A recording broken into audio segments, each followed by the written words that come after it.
New York has raised the minimum age to buy cigarettes to 21 years old on Sunday. The law was signed into law. This was signed into law back in November of 2013, and this was shortly before Michael Bloomberg left office. And there was a 6-month waiting period before it came into effect. And this is pretty much unprecedented among big cities, raising the legal age to buy cigarettes from 18 to 21. It also applies to other forms of tobacco and e-cigarettes. Now, when we covered the passing of the law 6 months ago, reaction was split 50-50. A lot of people thought this was an absolute disgrace. Here's a couple comments from back then. I think this would be fine if they raise the age of the military to age 21. If you can die in war, then you can do everything the rest of us can. If you can't, then obviously you aren't mature enough to serve in the military. Another comment, they should just raise the age of majority to 21 for everything: military, sex, smoking, drugs, voting, marriage, contracts, etc. Or legalize smoking and drinking for 18-year-olds.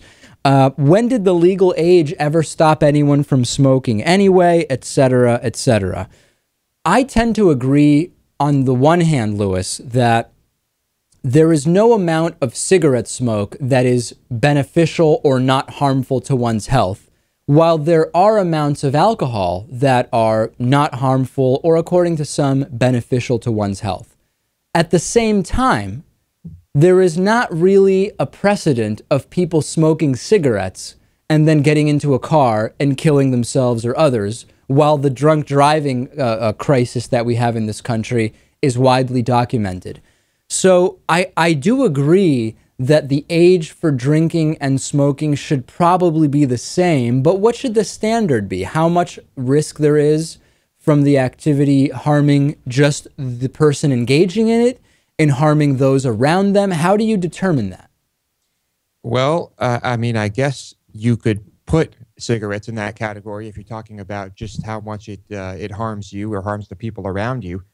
If you're smoking cigarettes yourself, it's basically suicidal, if you ask me. I don't understand how you can do that and not have it just and somehow make it seem like there's any positive effect. And the same with secondhand smoke. It's just disgusting, filthy, nasty, and harmful in every way, shape, and form. And just because it doesn't impair you doesn't mean it's not harmful. Well, that's the question. What should be most important in determining the age at which someone can legally decide for themselves to partake or not?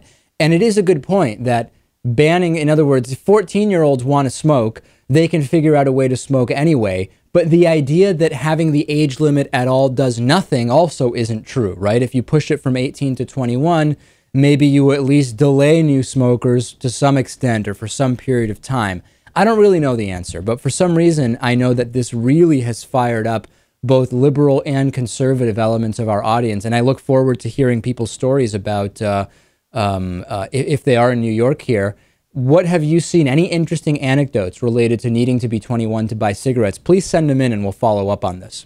Our program is viewer supported. We also do a whole extra program just for our supporters called The Bonus Show. It's hosted by Lewis.